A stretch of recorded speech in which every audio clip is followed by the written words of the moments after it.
You're on a beach, not a worry in the world.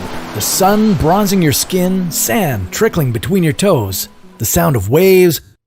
Wait, what? Where did all the water go? Did you see it going out? Better act quickly. In a matter of minutes, you may be underwater.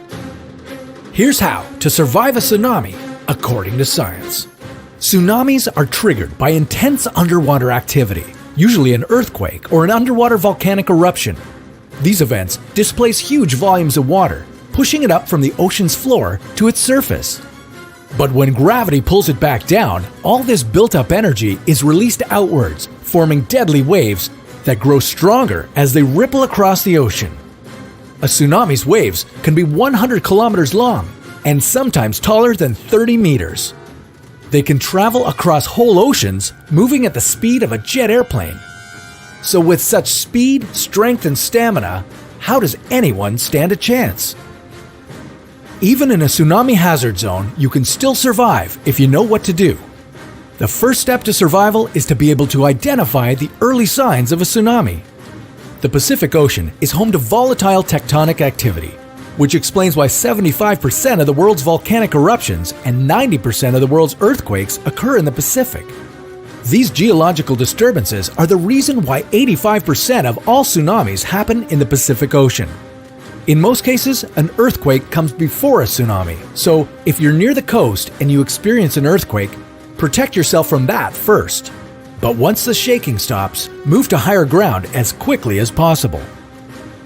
The beach will grow bigger. Run the other way. An early sign of an impending tsunami is that the water along the coast will recede. It pulls back and exposes the seafloor. Do not go to the beach to investigate. You'll only be putting yourself at risk for when the water surges back. Instead, head in the opposite direction. Try to get as far as 3.5 kilometers from the ocean or 30 meters above sea level to ensure your safety. Get to the highest elevation possible.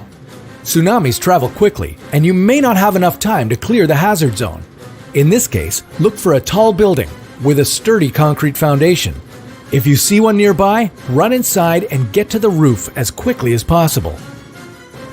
If you can't make it to a building in time, your best bet is to grab onto something and hold on. Though that might not sound very practical, hold the eye roll for a moment. In the 2004 Indian Ocean tsunami, an Indonesian woman was finally rescued after holding onto a palm tree for 5 days straight. While it isn't ideal, if you can't get to higher ground in time, you need to find something to hold on to. As the tsunami moves inland, it will sweep tons of debris along with it.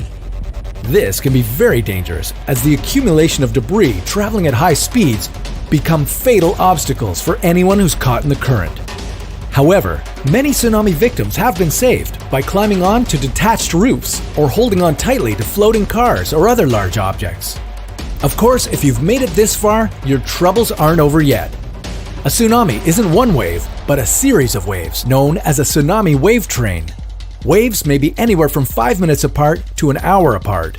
And be aware that the first wave that hits isn't always the strongest. So even when you think it's over, stay where you're safe until you hear from local officials. It goes without saying, tsunamis are terrifying. And when a 30-meter wave is hurtling towards you at 800 kilometers per hour, you're probably feeling pretty helpless. But have faith in science, trust empirical research, and you'll see there's always a way out. We'll keep showing you, one episode at a time,